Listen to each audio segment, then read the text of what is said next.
Para mí es un placer y es algo muy satisfactorio presentar esta tarde a nuestro grupo de profesores, al doctor Elder Otero, doctor Hernán Ballén y nuestros fellows de gastroenterología, una conferencia puntual sobre reactivación del virus de la hepatitis B. ¿Por qué se reactiva y cuándo se reactiva? En esta conferencia tenemos el propósito de destacar que los gastroenterólogos frecuentemente ven pacientes que necesitan inmunosupresión y para ellos todas las guías recomiendan una solicitud de exámenes especiales con respecto al virus de la hepatitis B. El virus de la hepatitis B es una causa importante de las principales causas en el mundo de cirrosis y de hepatocarcinoma. 2.000 millones de personas han estado en contacto con el virus de la hepatitis B. Hoy día, estadísticas más recientes han informado un aumento del virus de la hepatitis B. Personalmente estoy sorprendido por la cifra recientemente publicada. 292 millones de personas portan en su sangre crónicamente el antígeno de superficie. Son portadores crónicos del virus de la hepatitis B. La infección crónica del virus B y la infección oculta por el mismo frecuentemente es ignorada por los pacientes. Ellos no saben que tienen estas importantes condiciones y es por eso que es necesario investigar el virus de la hepatitis B cuando hay inmunosupresión. Y la reactivación de esta enfermedad se conoce desde hace más de 50 años. Es absolutamente viejo, antiguo el concepto. Y se puede reactivar el virus de la hepatitis B en personas que han tenido hepatitis B aguda y se ha resuelto. Y personas que tienen hepatitis B crónica actualmente con antígeno en superficie positivo en la sangre. Y esta reactivación se puede producir de manera espontánea porque su inmunidad espontáneamente se puede disminuir o porque se ha sometido a inmunosupresión. En cualquiera de los dos escenarios, el cerebro, el motivo para que aparezca una reactivación de una hepatitis B en los pacientes con inmunosupresión o de manera espontánea es fundamentalmente el cccDNA, el circular covalente closed DNA, que con un pequeño cromosoma está dentro del núcleo de la célula, del hepatocito. Y en ese sitio, el cccDNA puede servir, bien sea para sintetizar las proteínas del virus B, ensamblar un nuevo virión que va a infectar otras células o aumentar el pool de cccDNA dentro del hepatocito.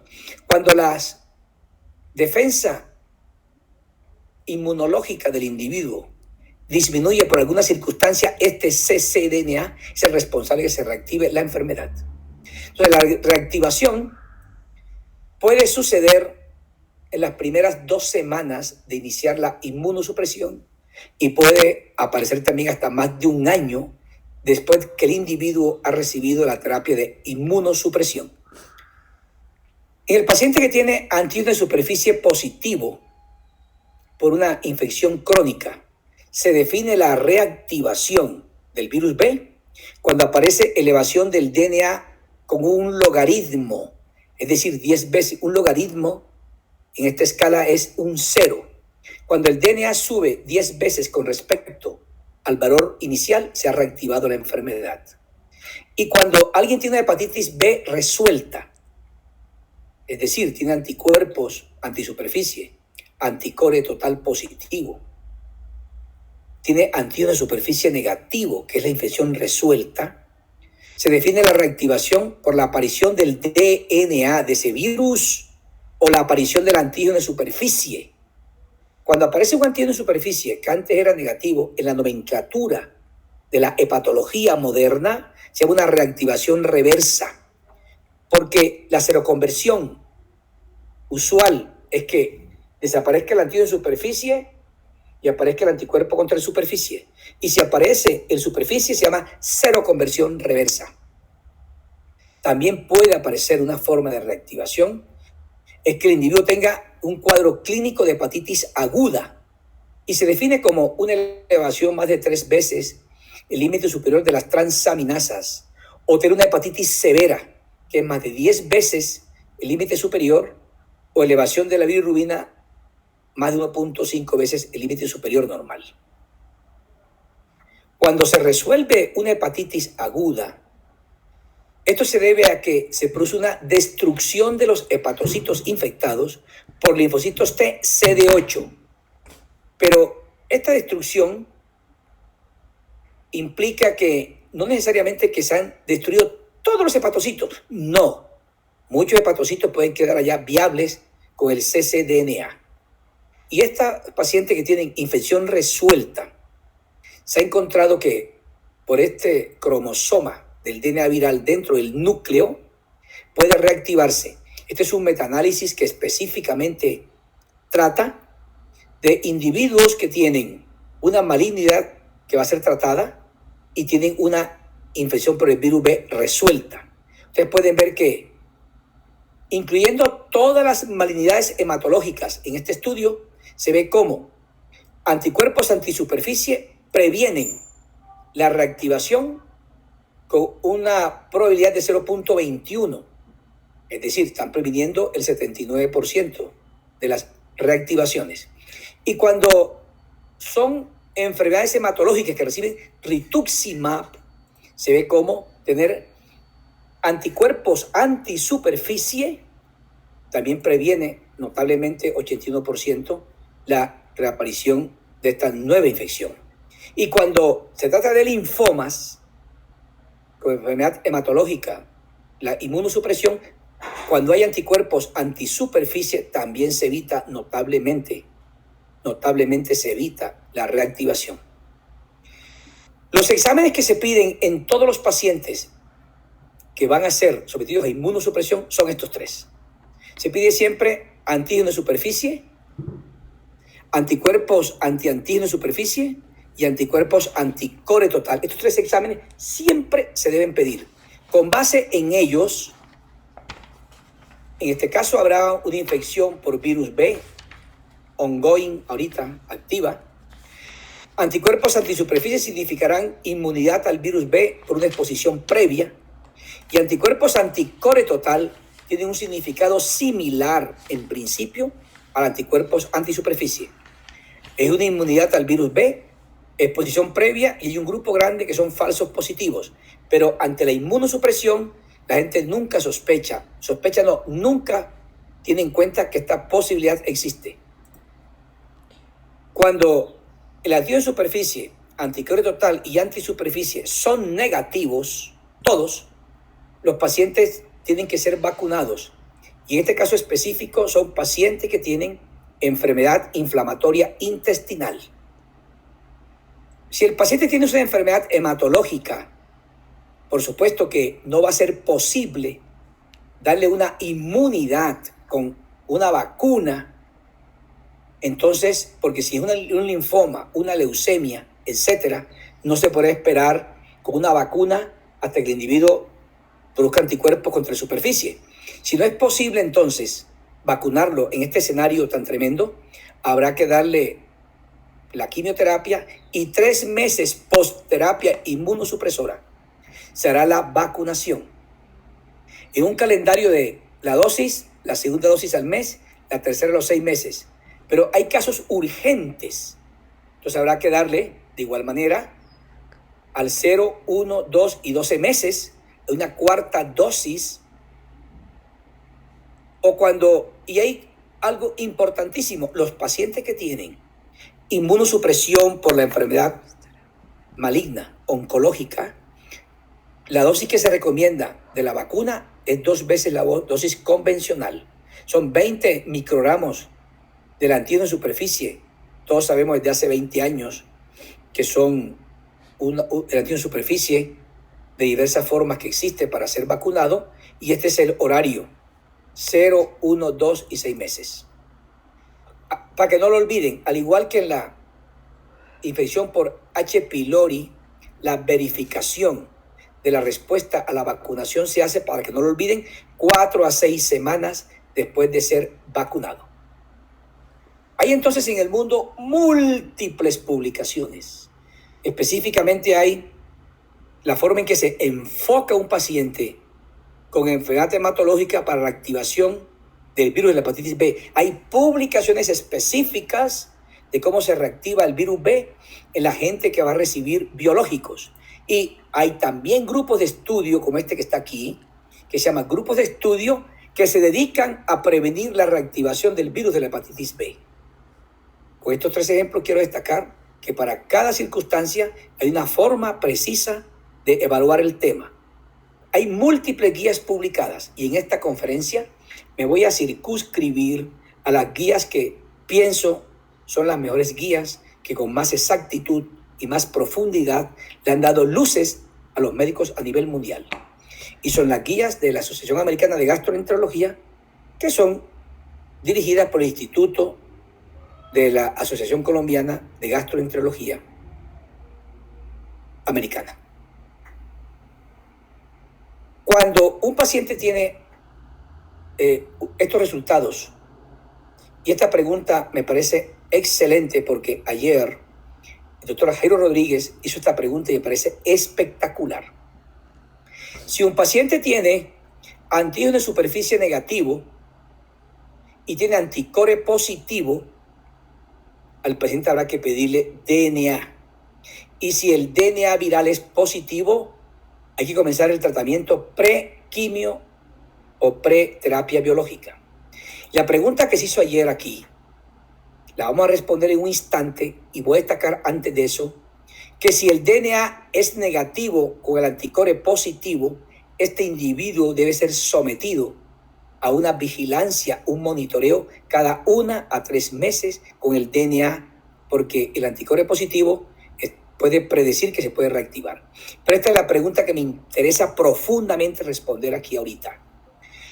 Cuando hay antígeno superficie positivo y anticore positivo y el DNA viral positivo o negativo, lo que se puede inferir con base en las publicaciones actuales es que por tener antígeno en superficie positivo debería comenzar tratamiento inmediatamente prequimio y preterapia biológica. Sin embargo, y este es un aporte profundo de la guía americana, no todos los pacientes que tienen antígeno en superficie positivo tienen el mismo riesgo de reactivar la enfermedad. Los diversos estudios publicados que han sido profundamente analizados por los científicos que hacen la guía y han verificado ensayo clínico por ensayo clínico y con base en la metodología GRADE, han concluido que esto sería apresurado darle tratamiento a todos. Y por eso la Asociación Americana de Gastroenterología esto lo ha clasificado de la siguiente manera. Con base en esos 3 exámenes que aquí se han mencionado durante la conferencia, antígeno de superficie, anticore total y anticuerpo antisuperficie, habrá alto riesgo de que se reactive la enfermedad si en las publicaciones previas más de 10% de la gente que recibe los siguientes medicamentos se le reactiva el virus B. En una palabra, hay una mezcla de serología más tipo de inmunosupresión para determinar con exactitud o para inferir o estratificar el riesgo. Si tiene antígeno de superficie positivo, anticore positivo o superficie negativo, anticore positivo, y el paciente va a tomar un medicamento que produce eliminación de los linfocitos B, de las células plasmáticas, y esto quiero enfatizarlo, exclusivas para producir anticuerpos anti-hepatitis B, como es el caso del rituximab. Es que el rituximab abate el linfocito B, abate la célula plasmática, pero abate más fuertemente los linfocitos B que tienen que ver con la inmunidad del virus B. No todas las infecciones virales, porque se abata la célula plasmática, tiene el mismo riesgo.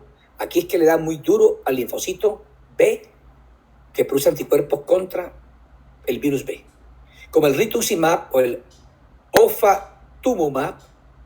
Estos pacientes que tengan estas características aquí, la terapia antiviral profiláctica debe ser al menos durante el tratamiento de la enfermedad, de la quimioterapia, y 12 meses después de suspender la inmunosupresión.